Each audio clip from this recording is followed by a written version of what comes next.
Alhamdulillahirabbil alamin. Allahumma shalli ala Muhammad wa ala ali Muhammad. Segala puji bagi Allah Subhanahu wa taala yang telah melimpahkan rahmat dan kasih sayangnya kepada kita semua, sehingga pada pagi yang cerah ini kita diberikan kesempatan oleh Allah Subhanahu wa taala untuk duduk bermajelis ilmu agar kita bisa mengenal Allah Subhanahu wa taala. Salawat serta salam semoga selalu tercurahkan kepada uswah dan utwah kita, junjungan besar Nabi Muhammad sallallahu alaihi wasallam, para sahabat, para tabi'in serta para pengikutnya yang istiqomah hingga akhir zaman. Pada kesempatan kajian di waktu duha ini dengan tema kenikmatan Islam yang terlupakan. Dan insya Allah telah hadir bersama kita guru kita Ustadz Abdul Rahman LC yang akan membawakan tema kajian ini. Sebelumnya kami ucapkan terima kasih kepada Ustadz Abdul Rahman yang telah meluangkan waktunya untuk hadir dan mengisi materi pada kesempatan kali ini, dan juga terima kasih juga buat teman-teman semua yang telah hadir untuk bermajelis ilmu, menuntut ilmu agar kita bisa mengenal Islam lebih dekat lagi. Pada kesempatan yang pertama kita akan membahas masalah penuntut ilmu yang berhasil. Kita semua di sini menginginkan agar kita itu menjadi seorang thalabul ilmi dan kita sukses, agar kita paham masalah-masalah tentang ilmu. Untuk menyingkat waktu, seperti apa kiat-kiat agar kita bisa sukses dalam menuntut ilmu? Silakan kami persilakan kepada guru kita Ustadz Abdul Rahman untuk menyampaikan materinya. Syukron. Assalamualaikum warahmatullahi wabarakatuh. Waalaikumsalam warahmatullahi wabarakatuh. Alhamdulillah. Bisa dibuka maskernya Pak? Alhamdulillah. Nahmaduhu wa nasta'inuhu wa nastaghfiruh wa natubu ilayhi wa na'udzu billahi min shururi anfusina wa min sayyiati a'malina. Man yahdihillahu fala mudilla lahu wa man yudlil fala hadiya lahu. Asyhadu an la ilaha illallah wa asyhadu anna Muhammadan abduhu wa rasuluh.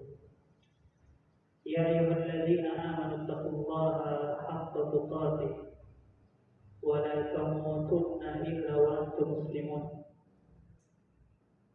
Ya ayyuhan nasu taqu rabbakum alladzi khalaqakum min nafsin wahidah wa khalaqa minha zawjaha وبث منهما رجالا كثيرا ونساء واتقوا الله الذي تساءلون به والارحام ان الله كان عليكم رقيبا.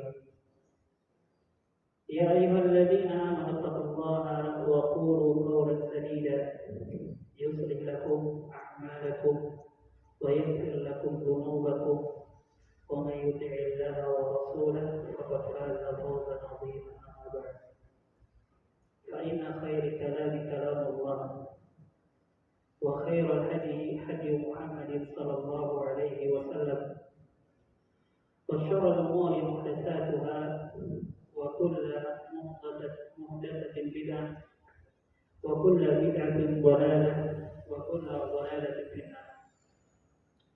إخواني وأخواتي في الله رحمني ورحمكم الله جميعا. Alhamdulillah, senantiasa kita bersyukur kepada Allah Subhanahu wa taala atas kenikmatan yang Allah Subhanahu wa taala berikan. Pada nikmatnya duduknya kita di majelis di masjid di antara masjid-masjid Allah Subhanahu wa taala merupakan suatu keutamaan, suatu hal yang kenikmatan yang agung yang Allah Subhanahu wa taala berikan. Senantiasa ingat dengan hadis Nabi Sallallahu Alaihi Wasallam dan sebelumnya dengan ayat Al-Quran Allah Subhanahu wa taala menyebutkan ya ayyuhalladzina amanu minkum walladzina utul ilma darajat. Bahwa Allah Subhanahu wa taala mengangkat orang yang beriman dan dia memiliki ilmu beberapa derajat dari orang yang beriman tidak berilmu. Dari sini menunjukkan bahwasanya keutamaan menuntut ilmu.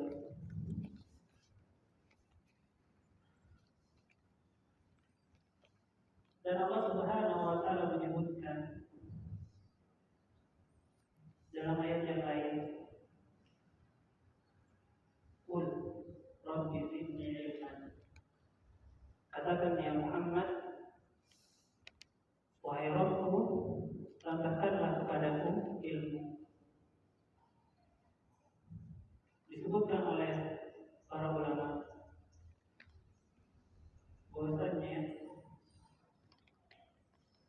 Allah Subhanahu wa taala tidak memerintahkan nabinya untuk berdoa dengan penambahan kecuali dengan ilmu.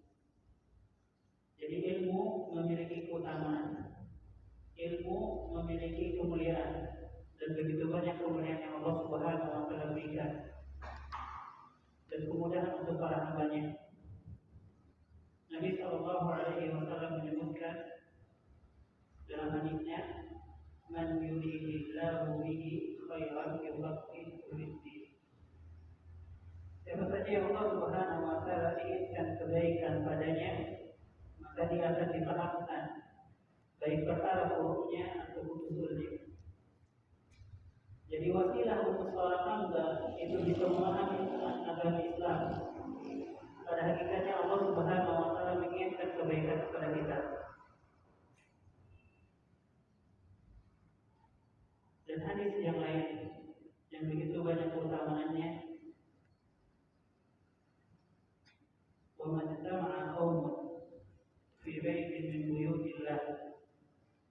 Dan tidaklah suatu kaum berkumpul di antara masjid-masjid Allah Subhanahu wa taala, wa yatadarasuna fima bainahum, yang mana mereka saling bertadarus ataupun mempelajari, saling mempelajari.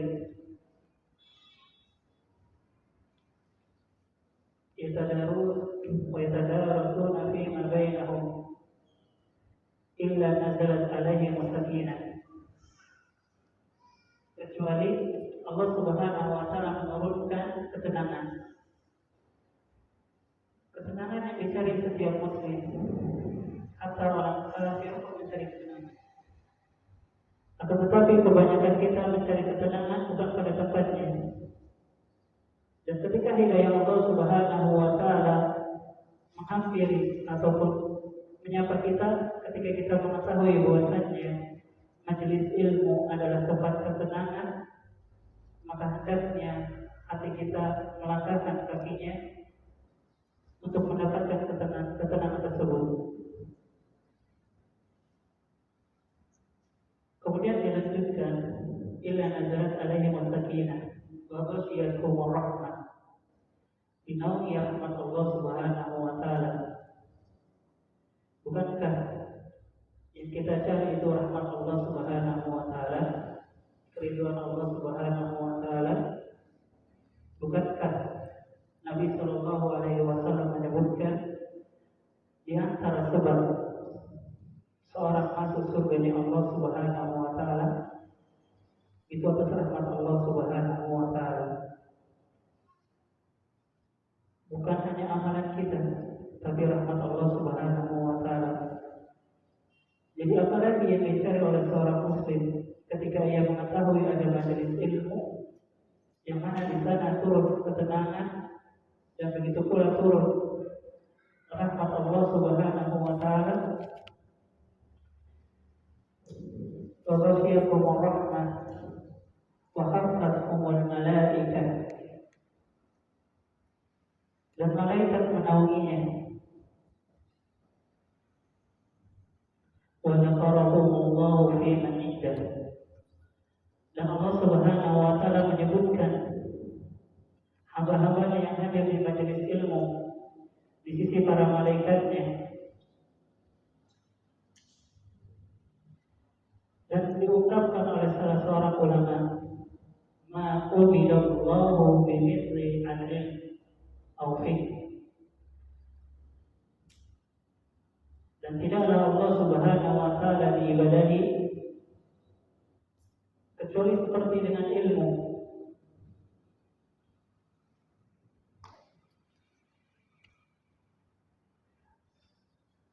Itulah keutamaan yang Allah Subhanahu wa taala kabarkan baik dalam Al-Qur'an walaupun dalam hadis Nabi sallallahu alaihi wasallam, dalam qaul salaf dan praktek dari kesungguhan mereka menuntut ilmu. Yang kita ketahui bahwasanya Ibnu Abbas menuntut ilmu duduk di salah seorang rumah sahabat yang lain untuk mencari ilmu.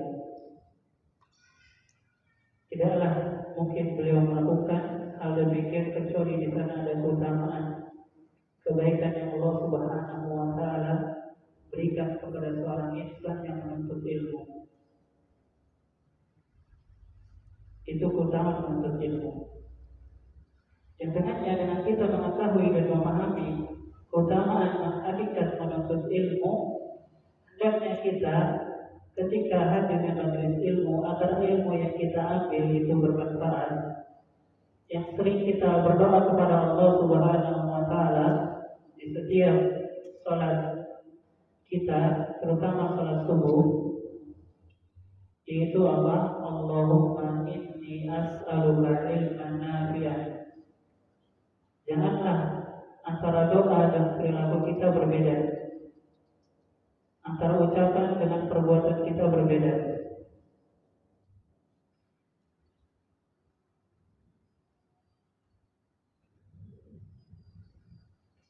Jadi ilmu yang bermanfaat itu ada sebabnya bisa kita dapatkan.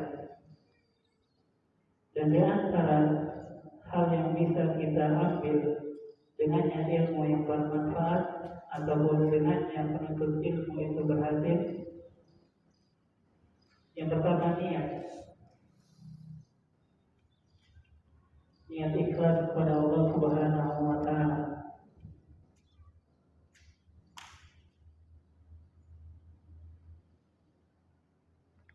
Allah Subhanahu wa taala menyebutkan wa ma umiru illa liya'budullaha mukhlishina lahu-d-din. Dan tidaklah kalian diperintahkan kecuali untuk mengikhlaskan dari perkara agama hanya untuk Allah Subhanahu wa taala. Dan bahwasanya kita pun mengetahui hakikat kehidupan kita. Wa ma khalaqtul jinna wal insa illa liya'budun. Dan tidaklah Allah Subhanahu wa taala menciptakan jin dan manusia kecuali untuk beribadah. Ketika kita mengetahui ibadah itu hanya kepada Allah, yang mana menuntut ilmu itu bagian dari ibadah. Menuntut ilmu itu adalah jihad yang paling agung, amalan yang paling mulia setelah seorang hamba melakukan kewajibannya kepada Allah Subhanahu wa taala.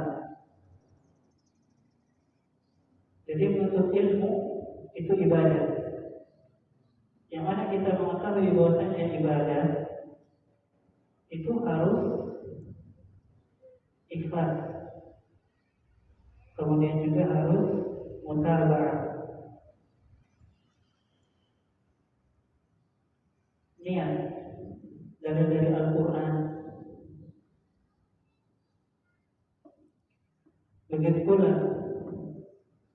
Nabi Shallallahu Alaihi Wasallam menyebutkan dalam hadis Arba'in, dan begitu pula Imam Bukhari dalam kitabnya Sahih Bukhari dan kitab Bahjatul Qulub bil Abrar yang dikarang oleh As-Sa'di rahimahullah ta'ala dan kitab yang lain, itu menyebutkan dari sahabat Umar, Abu Hafsin Umar bin Khattab radhiyallahu anhu, innamal a'malu binniyat, innamal a'malu binniyat,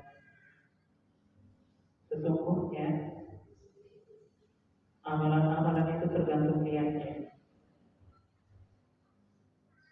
Jadi diterima tidaknya, baik buruknya amalan seorang hamba itu tergantung niatnya. Janganlah dengan kita datang di majelis ilmu, dengannya kita riya, dengannya kita sombong, dengannya kita bukan mencari wajah Allah Subhanahu wa ta'ala. Dan di antara hal yang kita itu menuntut ilmu karena Allah, itu yang dikatakan oleh makna hadisnya ketika beliau bertanya ke Abi Abdillah Imam Ahmad bin Hanbal, hadisnya ma afdalul a'mal, kabarkan kepadaku sesuatu apa yang paling utama dari amalan. Beliau menjawab talabul ilmi. Beliau menjawab talabul ilmi, menuntut ilmu. Jadi yang menyebutkan talabul ilmi ataupun menuntut ilmu itu ibadah, Allah Subhanahu wa ta'ala, begitu pula Nabi sallallahu alaihi wasallam, dan begitu pula para imam sunnah. Hadis yang sudah kita hafal bahwasanya talabul ilmi fardhun 'ala kulli muslimin. Menuntut ilmu itu wajib bagi setiap muslim. Wajib berarti kalau ditinggalkan dapat dosa. Itu hukum syariat. Yang dengannya kita paham berarti menuntut ilmu bagian dari syariat Allah Subhanahu wa ta'ala. Menuntut ilmu bagian dari syariat Allah Subhanahu wa ta'ala. Kita lanjutkan perkataan hiwar atau percakapan antara makna dengan Imam Ahmad rahimahullah ta'ala. 5. Bertanya makna, bagi siapa menuntut ilmu itu sebaik-baik amal? 5. Sahhat niyatuhu, bagi siapa saja yang niatnya itu benar, jujur, baik karena Allah Subhanahu wa ta'ala. Dan salah satu hal yang bisa menjadikan kita niatnya lurus, apa yang harus kita cari pada yang demikian itu ketika kita hadir? Beliau bertanya, ayyu syai'in yusahhihu an-niyah. Dengan apa? Dengan sesuatu apa niat itu bisa baik, niat itu bisa benar, niat itu bisa lurus. Yanwi an yatawadda, dia berniat untuk bertawadu kepada Allah Subhanahu wa ta'ala. Nabi sallallahu alaihi wasallam menyebutkan, man tawadda'a lillahi rafa'a, siapa saja yang Allah Subhanahu wa ta'ala, dia seorang muslim yang bertawadu kepada makhluk Allah Subhanahu wa ta'ala, maka Allah Subhanahu wa ta'ala akan angkat, yaitu an yatawadda, bertawaddu. Jadi ketika kita hadir di majelis ilmu, agar apa yang kita dapatkan dari ilmu yang akan kita pelajari berbuah dengan kebaikan, dengan ilmu yang bermanfaat, yaitu kita hadir dengan bertawaddu kepada Allah Subhanahu wa ta'ala dengan kaum muslimin. Yang kedua, an yafiya jahla anhu, yaitu dia menghilangkan kejahilan yang ada pada dirinya. Dia niat datang dari rumah ke masjid Allah Subhanahu wa taala hanya ingin menghilangkan kebodohan yang kepadanya.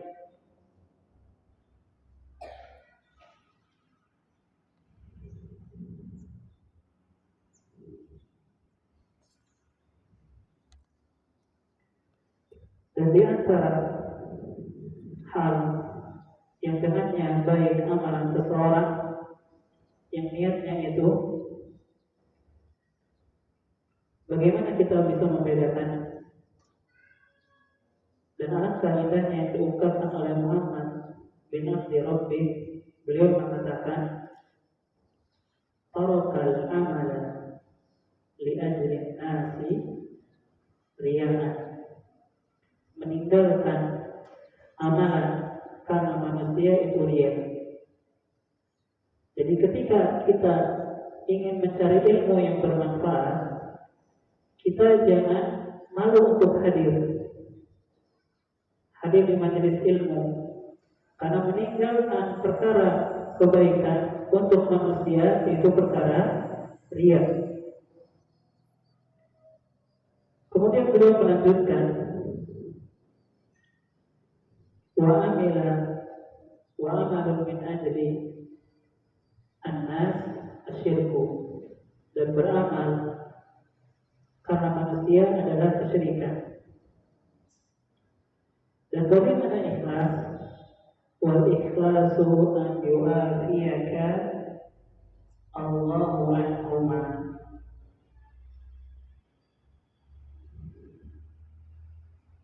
Yaitu Allah Subhanahu wa taala memberikan afiyah, kebaikan, keselamatan dari keduanya. Ketika kita memahami dari perkataan Muhammad bin Abdi Rabbi, janganlah seorang hamba itu putus dari berdoa kepada Allah Subhanahu wa taala, terutama meminta ilmu yang bermanfaat. Karena dengan dia berdoa kepada Allah Subhanahu wa taala, itu salah satu pintu untuk Allah Subhanahu wa taala memberikan afiah kepadanya, kebaikan kepadanya.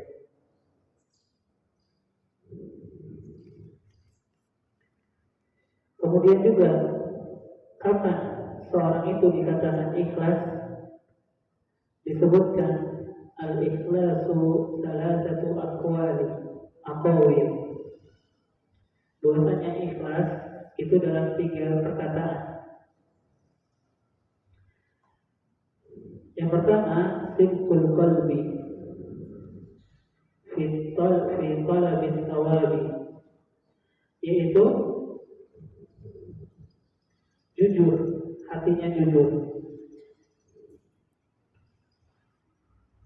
kepada Allah Subhanahu wa taala untuk mencari pahala, untuk mencari ganjaran.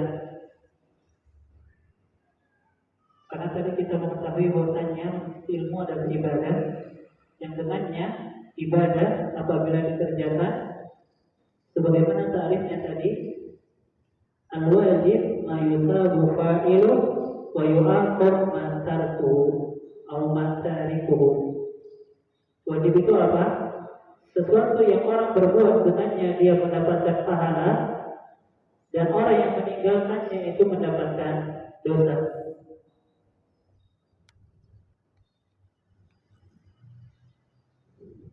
Kemudian yang kedua, iradatu ikhraji al-amali fi ghairi syubhat.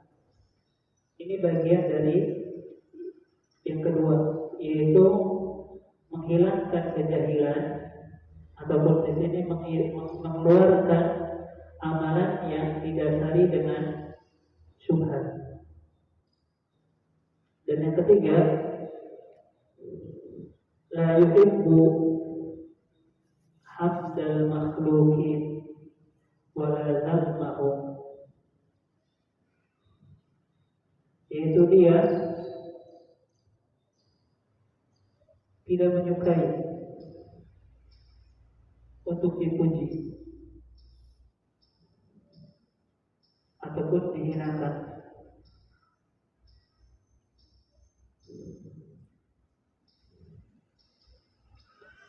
Itu yang pertama niat. Kemudian yang kedua yaitu berdoa kepada Allah Subhanahu wa taala. Jadi yang pertama hal yang harus ditunaikan seorang penuntut ilmu agar apa yang dia cari mendapatkan kebaikan dan keberhasilan yaitu niat yang jujur, yang ikhlas karena Allah Subhanahu wa taala. Yang kedua berdoa. Doa telah dicontohkan oleh para nabi dan rasul dan orang-orang saleh dari kaum salaf. Bukankah Nabi Adam alaihi salam berdoa, Rabbana zalamna anfusana wa illam taghfir lana wa tarhamna lanakunanna minal khasirin. Dan begitu pula Nabi sallallahu alaihi wasallam, contoh sederhananya, Allahumma inni as'aluka ilman nafi'an. Terus bagaimana kita bisa meninggalkan doa, terlalaikan tidak berdoa kepada Allah Subhanahu wa taala? Lebih terkhusus itu seorang penuntut ilmu.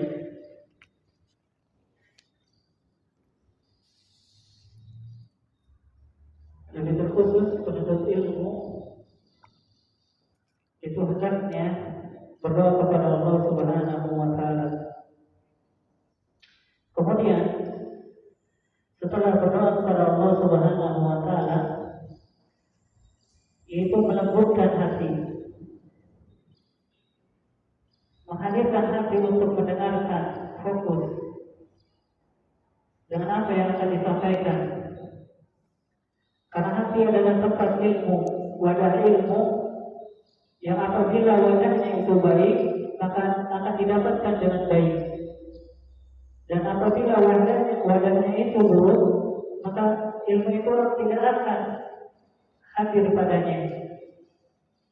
Bukankah Nabi sallallahu alaihi wasallam menyebutkan hadis Nu'man, wa illa ana wa ala inna fil jasadi mudghatan, bahwasanya di jasad itu ada sebuah daging. Idza saluha al-jasad kullu. Dan apabila baik, maka baik seluruhnya. Wa idza fasada al-jasad kullu. Dan apabila dia buruk, maka buruk seluruhnya. Ala wahiyal qalbu. Dan alangkah indahnya yang diungkapkan oleh Mutarrif, salahul qalbi bi salahil amal. Baiknya hati seseorang itu tergantung dengan baiknya amalan dia. Jadi amalan seseorang itu bisa mempengaruhi hatinya. Dan di sini bahwasanya amalan itu bagian dari keimanan. Makanya al-imanu qaulun wa amal. Iman adalah perkataan dan perbuatan. Dan dari sini kelirulah orang yang menyebutkan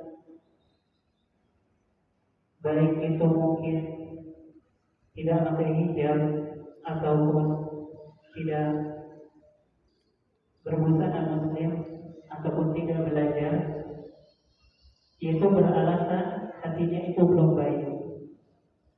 Kenapa?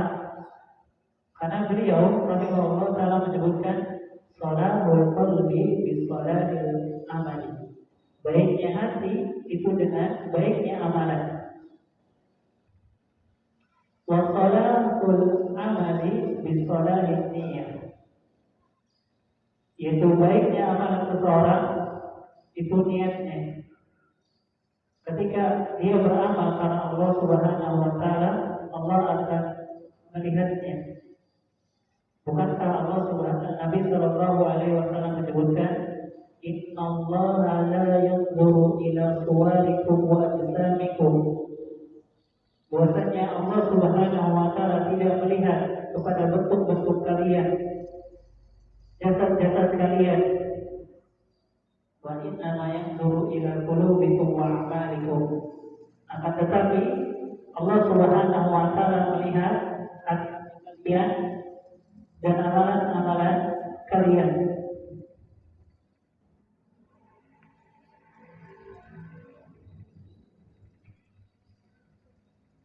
Itu pentingnya hati di sisi penuntut ilmu.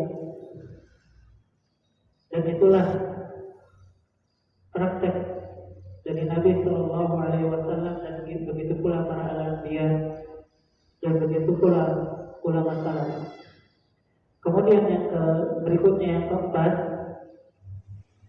al-adab.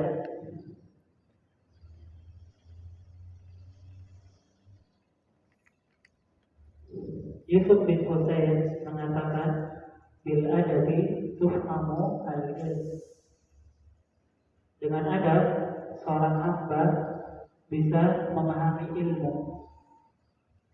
Dengan seorang hamba memahami ilmu, pada hakikatnya itu salah satu ciri dia mendapatkan kebaikan ilmu.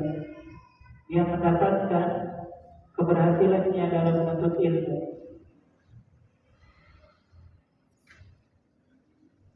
Dan Ibnu Sirin menyebutkan, kanu yata'allamu huda kama yata'allamul ilma. Mereka, yaitu para ulama terdahulu, mereka mempelajari hidayah ataupun adab seperti mempelajari ilmu.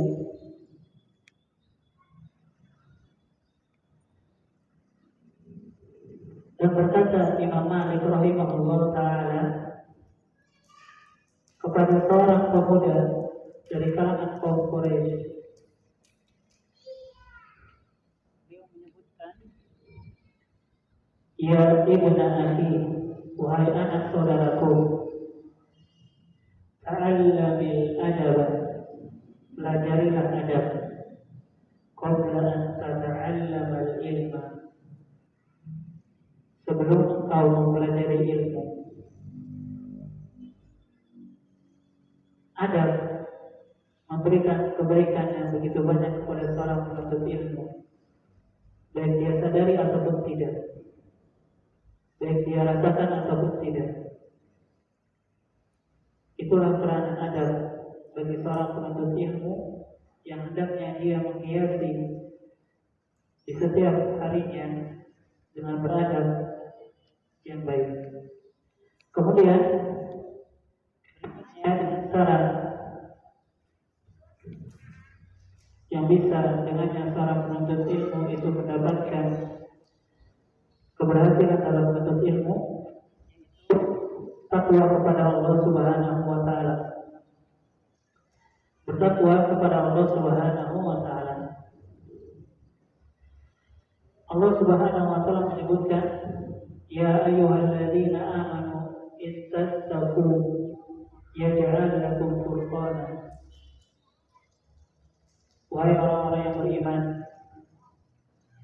jika kalian bertakwa kepada Allah Subhanahu wa taala, maka Allah Subhanahu wa taala akan menangkapkan ataupun mengarahkan kepada jalannya yang benar, jalan yang lurus.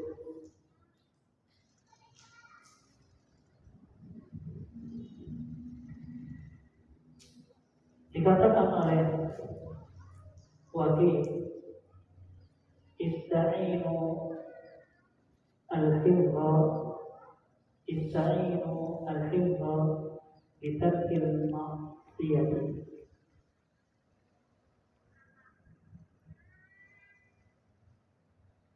Yaitu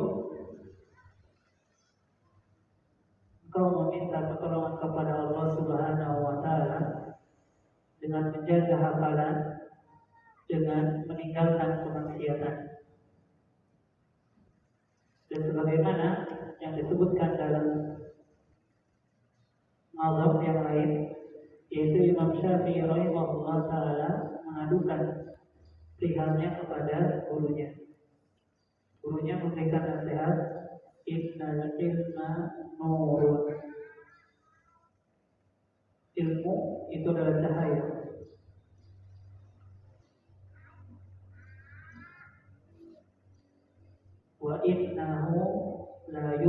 وللعاصي.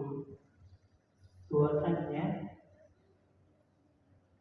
cahaya ilmu itu tidak diberikan oleh Allah Subhanahu wa taala kepada pelaku kemaksiatan. Jadi bagaimana seorang penuntut ilmu akan mendapatkan kebaikan dari ilmunya jika dia bermaksiat kepada Allah Subhanahu wa taala?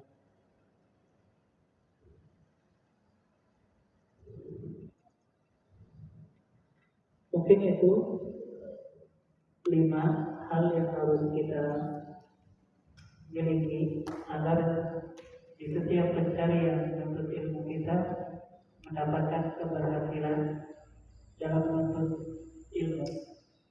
Nah, karena hal itu pula lah agar ilmu yang akan kita bahas, yaitu berkenaan dengan nikmat Islam yang merupakan kita memberikan kebaikan untuk kita memperbarui niat kita datang ke majelis ilmu, dan kita berdoa kepada Allah Subhanahu wa taala diberikan kebaikan dan keberkahan dari ilmu yang akan kita pelajari dan yang telah kita pelajari. Dan begitu pula kita melembutkan hati kita, baik pikiran kita, hati kita untuk menyimak, fokus, mendengarkan materi yang akan disampaikan. Kemudian juga beradab dengan adab penuntut ilmu, dan dia pun bertakwa kepada Allah Subhanahu wa taala. Allah taala. Ini materi sesi pertama kita, yaitu tentang cara agar kita sukses dalam menuntut ilmu. Mungkin ada dari teman-teman ada yang ingin ditanyakan. Mungkin yang belajar bahasa Arab nggak bisa-bisa, ya kan? Nanya, nggak apa-apa Pak. Yang belajar tahsin nggak bisa-bisa, ada yang mau tanya? Ada? Ada. Assalamualaikum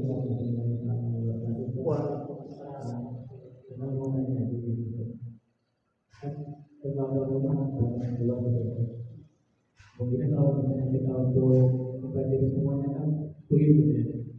Nah, pribadi kalau misalnya fokuskan untuk belajar satu pelajaran contoh misalnya Quran atau Tafsir, kira-kira itu lagi seorang penuntut ilmu. Karena ilmu agama itu banyak yang misalnya hadis, misalnya bahasa Arab, kemudian juga ilmu fikih lainnya itu banyak gitu. Tapi tidak menutup kemungkinan kita juga belajar tauhid akidah gitu. Tapi cuma diprioritaskan belajar Quran khususnya di tafsir gitu. Bagaimana kita fokus di hal itu gitu. Nah itu baru kita mengembangkan gitu.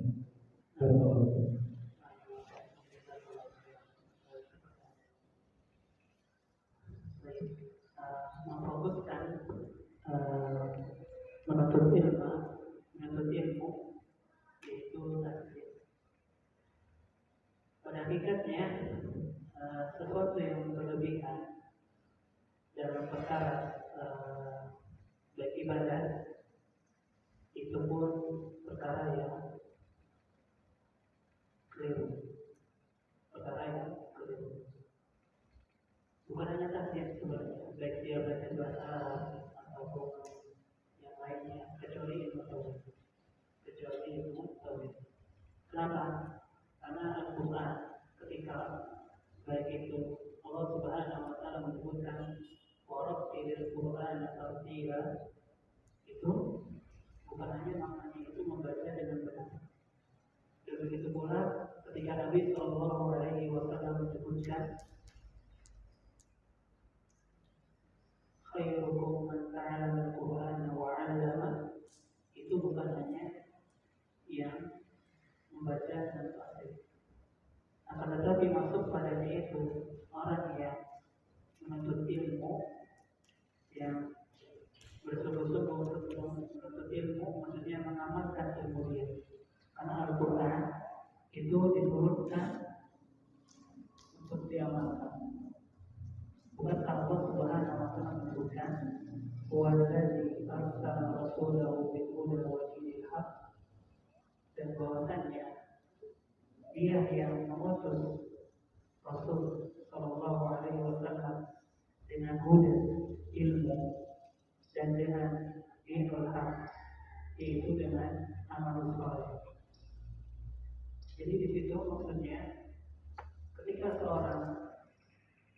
memfokuskan pada satu cabang ilmu dan kefokusan itu berlebihan, itu keliru. Jadi sesuai dengan takarannya, ketika dia belajar makhraj dan huruf, dia belajar sesuai yang diajarkan dan benar, tidak berlebih-lebihan, karena banyak yang berlebih-lebihan. Allah Ta'ala itu yang Anda dapat dari audio dari yang berasal dari Allah Ta'ala dalam grupnya seperti itu Allah Ta'ala.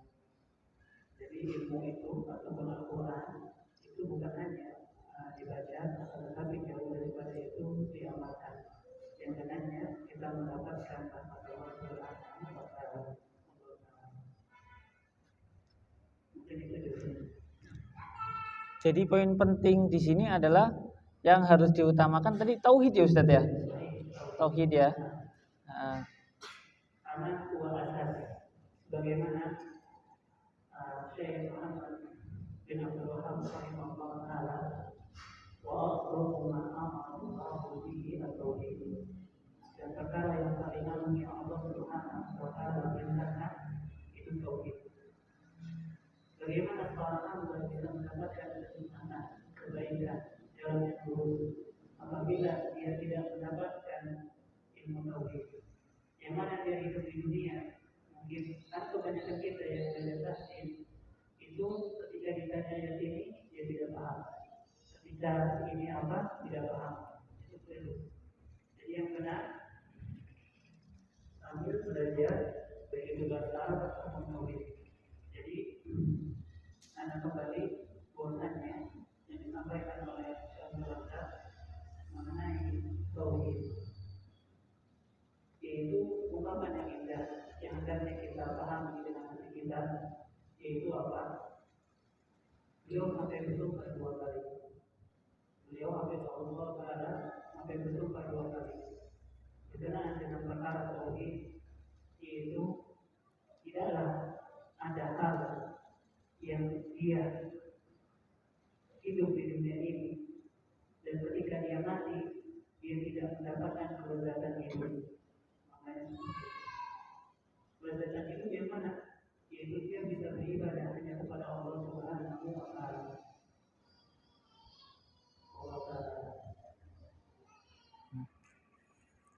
Jadi anak juga pengalaman Ustaz.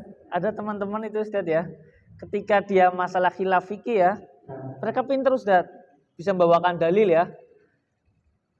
Terkait dengan khilaf fikih masalah bismillah dijaharkan sama disirkan, mereka pintar Ustaz. Ketika anak ketemu sama Ikhwan ini ngobrolin apa itu tauhid rububiyah, bingung Ustaz. Apa itu tauhid uluhiyah, nggak ngerti gitu. Apa itu tauhid asma wa sifat, apalagi. Jadi unik, padahal yang pokok adalah tauhid. Tapi giliran fur'iyah ya, yang mungkin nggak ditanya di alam kubur Ustaz ya, yang ditanya man rabbuka. Tapi mereka pada pintar Ustaz. Kata Imam Syafi'i begini, kata Imam Malik seperti ini, kata Imam Ahmad seperti ini, bisa membawakan hujah. Tapi ketika tauhid mereka nggak paham. Maka dari sini silakan teman-teman untuk bertanya lagi.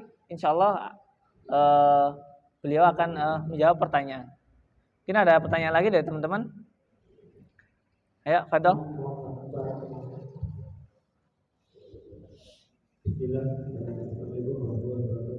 Waalaikumsalam warahmatullahi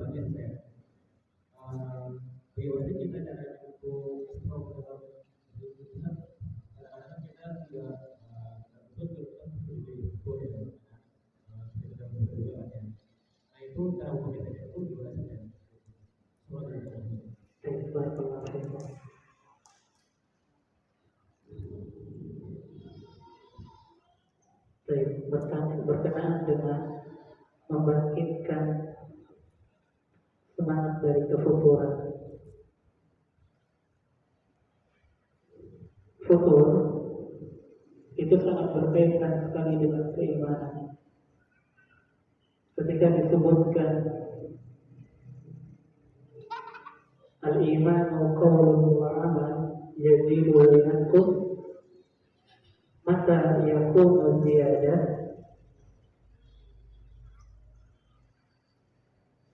Kapan itu ziyadahnya?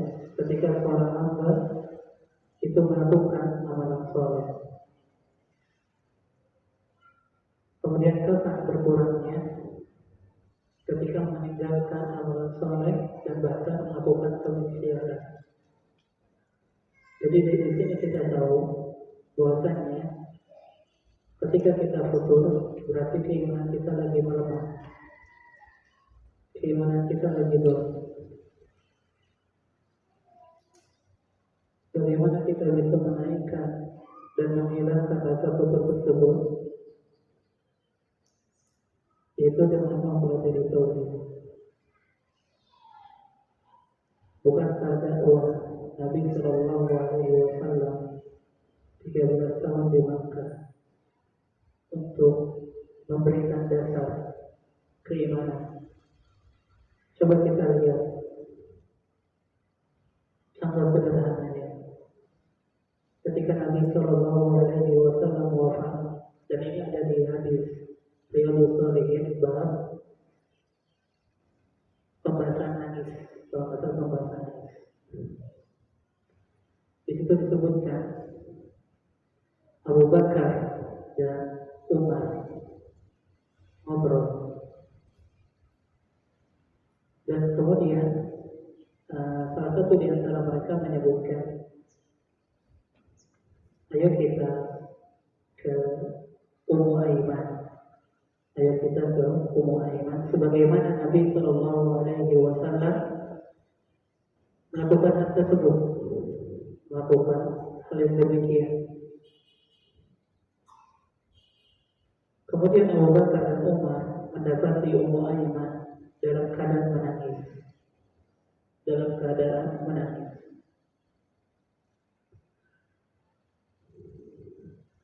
Kemudian ditanyakanlah oleh Umar,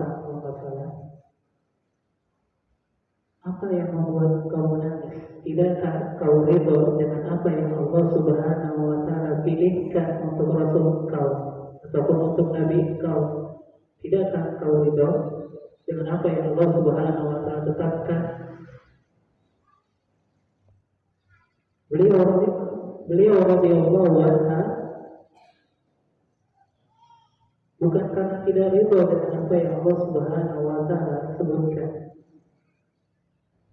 akan tetapi beliau rahimahullah taala menyebutkan innal wahya qad inqata'a.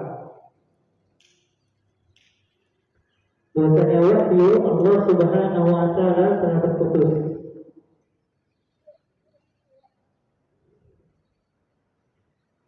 Maksudnya apa?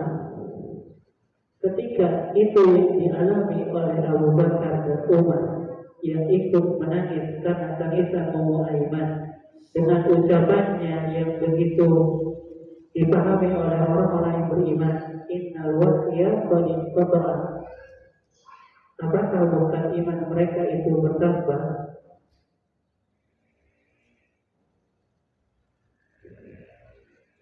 Karena Nabi Sallallahu Alaihi Wasallam menyebutkan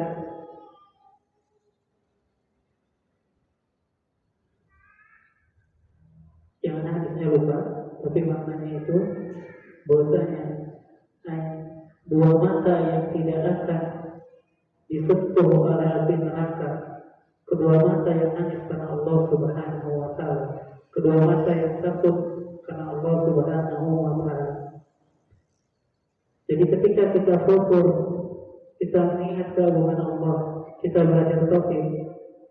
Jadi pada hakikatnya di masa kaum salaf ataupun Nabi Sallallahu Alaihi Wasallam itu tidak ada istilahnya galau. Dengan ujian, dengan cobaan, di antara ujian dunia tidak ada. Kenapa? Karena keimanan, karena tauhid kepada Allah Subhanahu Wa Taala. Jadi ilmu ketika kita futur, kita harus membackup dengan tauhid. Kemudian ketika kita futur, berarti kita harus cari-cari teman yang baik. Karena Nabi Shallallahu Alaihi Wasallam menyebutkan, al-mar'u ala dini khalili falyanzur ala man yukhalil. Al-mar'u ma'aman ahad. Seseorang itu tergantung dengan temannya yang dia cintai. Mungkin kefuturan ini hadir karena kita berteman dengan orang yang buruk, yang kita tidak bisa memberikan warna kepadanya, akan tetapi kita yang diwarnai. Jadi hendaknya kita memilih teman yang baik. Kemudian setelah memilih teman yang baik, yaitu kita membaca kisah-kisah dari kalangan para nabi dan para rasul, para sahabat, dan ulama-ulama. Bukan membaca novel, bukan membaca komik-komik ataupun kisah-kisah fiksi yang tidak nyata. Kenapa? Kalau kita lihat dalam Al-Quran, Allah Subhanahu wa Ta'ala mengisahkan Nabi Musa, Allah mengisahkan Adam, Nabi Adam alaihissalam, dan begitu pula nabi-nabi yang lainnya. Untuk apa? Menguatkan hati Nabi Muhammad SAW. Ketika kita tahu kita futur, maka kita hendaknya membaca kisah-kisah orang yang terdahulu yang telah tegak kakinya, untuk bisa senantiasa menambahkan keimanannya untuk tidak futur.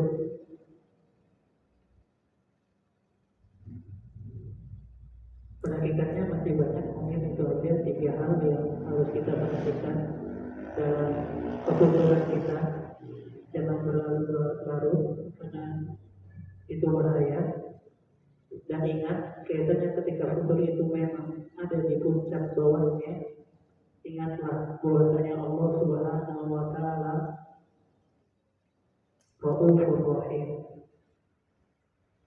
Allah Subhanahu wa Ta'ala Ar-Rahman Ar-Rahim. Allah Ta'ala. Mungkin kita akan lanjutkan materi sesi yang kedua. Untuk pertanyaan nanti kita akan bahas lagi. Untuk materi kedua, Fadhil Ustaz. Bismillah. Alhamdulillah. Salatu wassalamu ala nabiyyina Muhammadin wa ala alihi wa sahbihi ajma'in. Amma ba'd. Kita masuk ke tema kita. Kita berislam sudah dari lahir. Mungkin ada yang mu'alaf. Akan tetapi keislaman kita begitu saja, tidak memberikan suatu hal yang berbeda.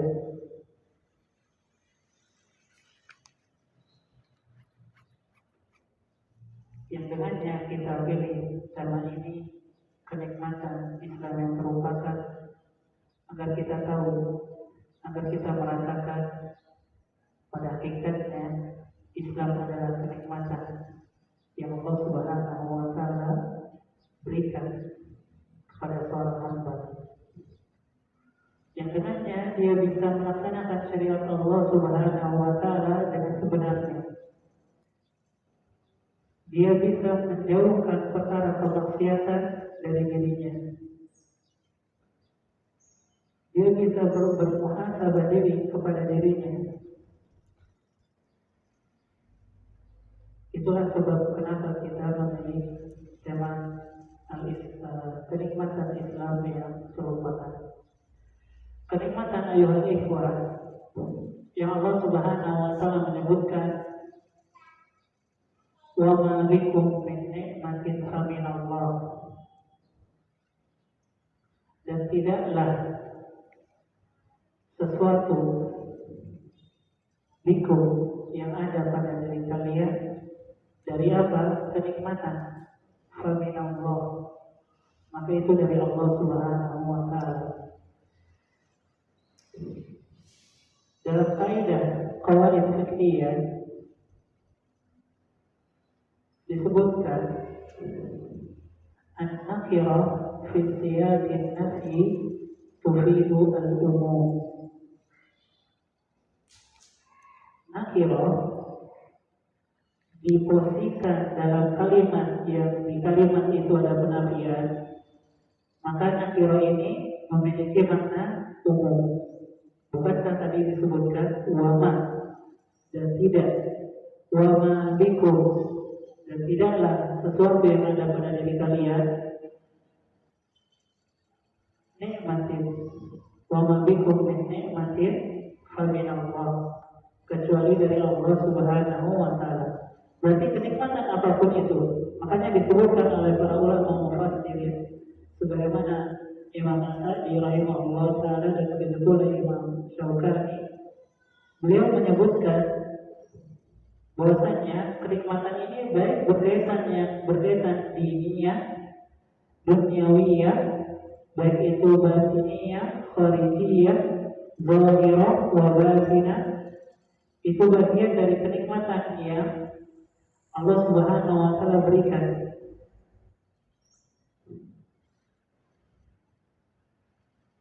Baik keislaman, kesehatan, kefokusan, waktu luang, semuanya nikmat. Jadi kenikmatan jangan kita sempitkan maknanya. Karena Nabi Shallallahu Alaihi Wasallam menyebutkan nikmatani maqbulun fihi ma indan nas.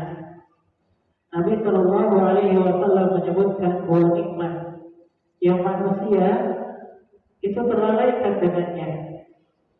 Nabi Shallallahu Alaihi Wasallam menyebutkan di antara nikmat as-sihhatu wal faragh, kesehatan dan waktu luang. Jadi nikmat itu bukan kita sampaikan maknanya baik materi ataupun yang lainnya, tidak. Tapi ini umum. Dan kenikmatan pun ketika antum dapat hidayah sunnah itu nikmat. Ketika kita bisa hadir di majelis ilmu itu nikmat. Wa fi anfusikum afala tubsirun.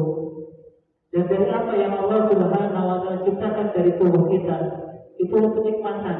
Yang kita mungkin pernah membaca bahwasanya saraf kita itu banyak, panjang usus kita itu banyak. Dan lebih penciptaan Allah Subhanahu wa Ta'ala dari mani, kesal telur ataupun segumpal daging, darah, kemudian menjadi seorang insan, itu sesuatu kenikmatan yang hendaknya kita syukuri. Kemudian Islam disebutkan dalam hadis Nabi Shallallahu Alaihi Wasallam ketika malaikat Jibril alaihissalam bertanya kepada Nabi Muhammad Shallallahu Alaihi Wasallam, "Mal Islam? An tashhadu an la ilaha illallah wa anna Muhammadan Rasulullah wa tuqima as-salat wa tu'ti az-zakat wa tasuma Ramadan wa tuhajja al-baita in istata'ta." Itu Islam yang disebutkan oleh Nabi Shallallahu Alaihi Wasallam. Kemudian Syekh Muhammad bin Shalih Al-Utsaimin rahimahullah taala menyebutkan ketika menjelaskan berkenaan dari kitab salah satu usul, yaitu al-aslul awwal ataupun al-aslul al-ula. Apa asal yang pertama? I'lam rahimakallah annahu yajibu alaina an yata'allama arba'a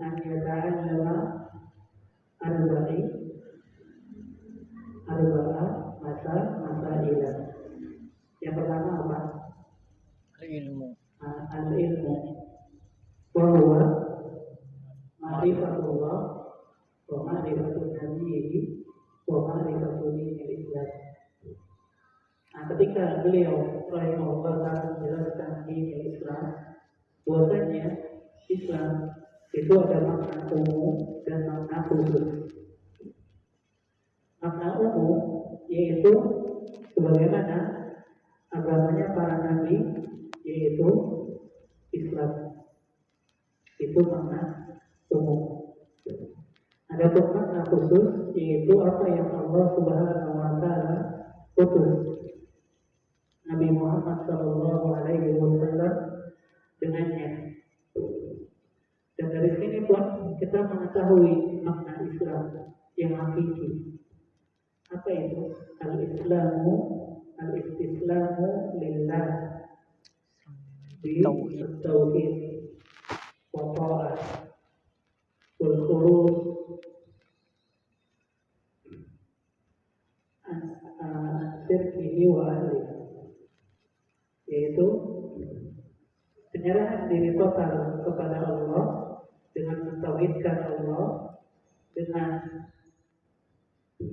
melakukan ketaatan kepada Allah, dengan memurnikan, menjauhkan diri dari kesyirikan dan pelakunya. Itulah makna Islam. Jadi kalau kita lihat, kita perhatikan dari penjelasan baik itu dari hadis Nabi Sallallahu Alaihi Wasallam dan begitu pula perkataan ulama bahwasanya Islam itu tauhid.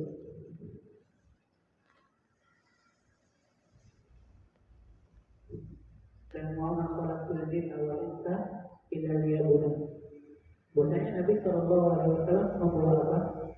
Syariat, syahadat, tauhid, salat, tauhid.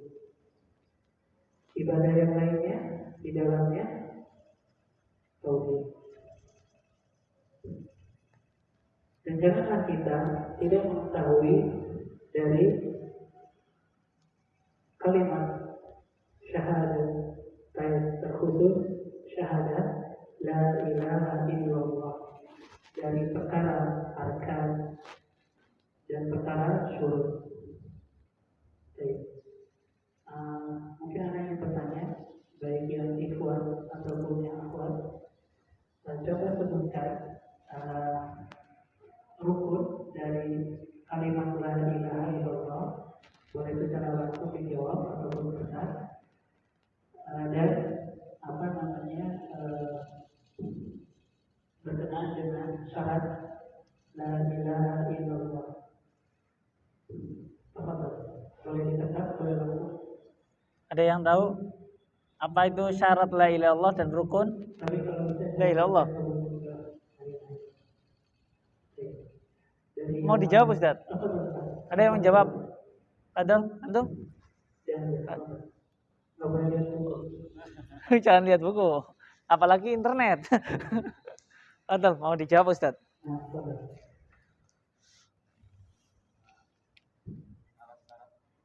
Ya, syarat la ilaha illallah.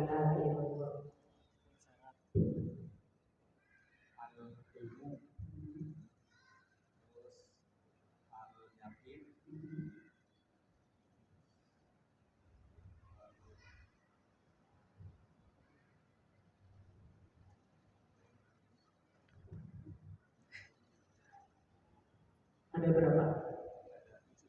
Ada 7. Baru 2, 5 lagi. Oh, mau dibantu temannya Ustaz, yang 3 Ustaz. Mau dibantu temannya antum. Padahal minta bantuan nggak apa-apa. Dikasih kita kasih dulu. Al-Qabul.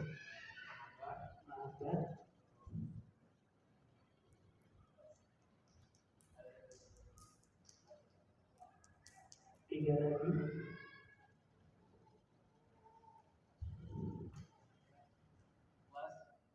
Ikhlas.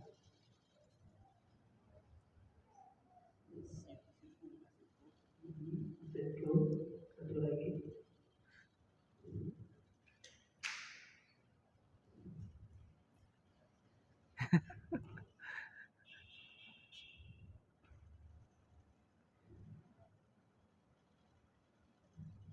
Satu lagi apa? Dibantu sampingnya. Biar cepat ini. Biar cepat. Ini yang dari pondok nih harus tahu nih. Ayo. Satu lagi. Al-inqiyat. Artinya apa kan? Tunduk dan tunduk. Rukunnya belum, Ustaz. Rukunnya belum. Ya, sebenarnya ada 8 ditambahkan puasa minum al-kufur kufur dari hal yang tidak rukunnya apa rukunnya? Apa?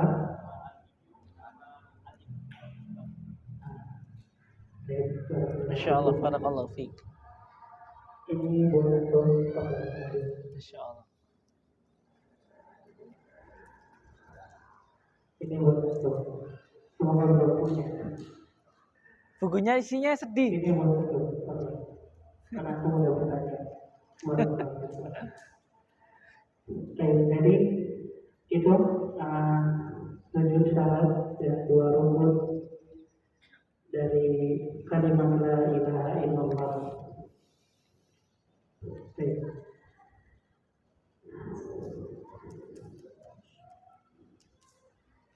Islam.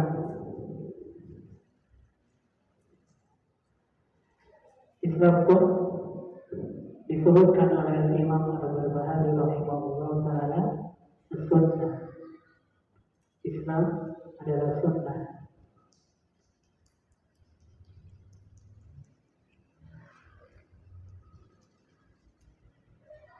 Dan sunnah dia adalah Islam. Yang mana agama itu tidak datang kecuali dari sisi Allah Subhanahu wa taala.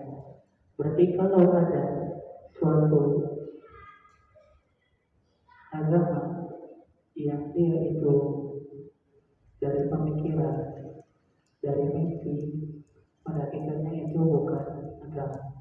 Karena agama itu berlandaskan dari wahyu, yaitu Al-Quran dan Sunnah Nabi Sallallahu Alaihi Wasallam. Mungkin itu berkenaan dengan mukadimah yang kedua, yaitu sebab pentingnya kita mengetahui kenikmatan Islam. Kenapa kita berislam tidak mendapatkan ataupun tidak memahami kenikmatan bahwasanya Islam adalah kenikmatan yang agung, dan agar kita tidak terlena dengan kelalaian kita, dengan kita tidak bersyukur dengan keislaman kita. Kemudian definisi dari nikmat. Jadi nikmat begitu umumnya, tidak boleh kita sempitkan. Dan begitu pula berkenaan dengan Islam. Bahwasanya Islam di sana ada makna umum dan makna khusus. Itu Allah Ta'ala. Nah, Ustaz, syukron atas materinya terkait dengan nikmat ya. Karena kebanyakan kita berpikir namanya nikmat itu punya banyak duit ya. Ya, kayaknya nikmat ya. Karena apa? Karena kita belum punya. Coba kalau kita udah punya banyak duit, bingung juga mau diapain. Ya, jadi nikmat itu sangat luas, dan termasuk salah satu nikmat sekarang yang akan kita nikmatin sekarang ini adalah menuntut ilmu. Jadi kita rasain sekarang hati kita tenang, nyaman. Mungkin kalau antum di tempat lain beda ceritanya. Mungkin ada pertanyaan di sesi kedua ini, yaitu tentang kenikmatan Islam. Ada yang bertanya? Terlalu mudah materinya Ustaz, kayaknya Ustaz. Nggak ada pertanyaan Ustaz. Ada Mas mau tanya? Ada.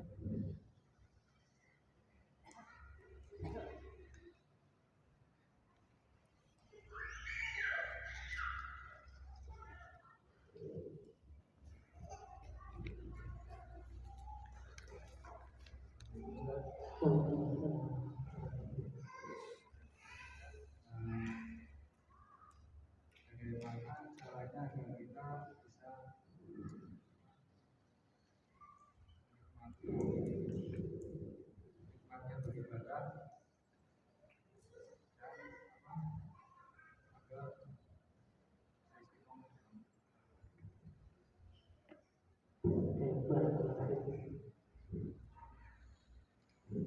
merasakan kenikmatan dalam beribadah kepada Allah Subhanahu wa Ta'ala merupakan perkara yang diinginkan oleh seorang muslim, dan itu yang kita dapati pada diri orang-orang yang saleh dari kalangan para nabi dan para rasul, dan begitu pula ulama saleh. Dan bagaimana kita akan mendapatkan kenikmatan bisa beribadah kepada Allah Subhanahu wa Ta'ala? Yang pertama, dia harus mengetahui keutamaan dan setiap ibadah yang dia lakukan. Dia mengetahui keutamaan ibadah yang dia lakukan, agar apa yang dia lakukan dari ibadah itu mendatangkan kenikmatan, karena dia mencari wajah Allah, dia mencari ganjaran Allah, tidak diberikan kepada selain Allah.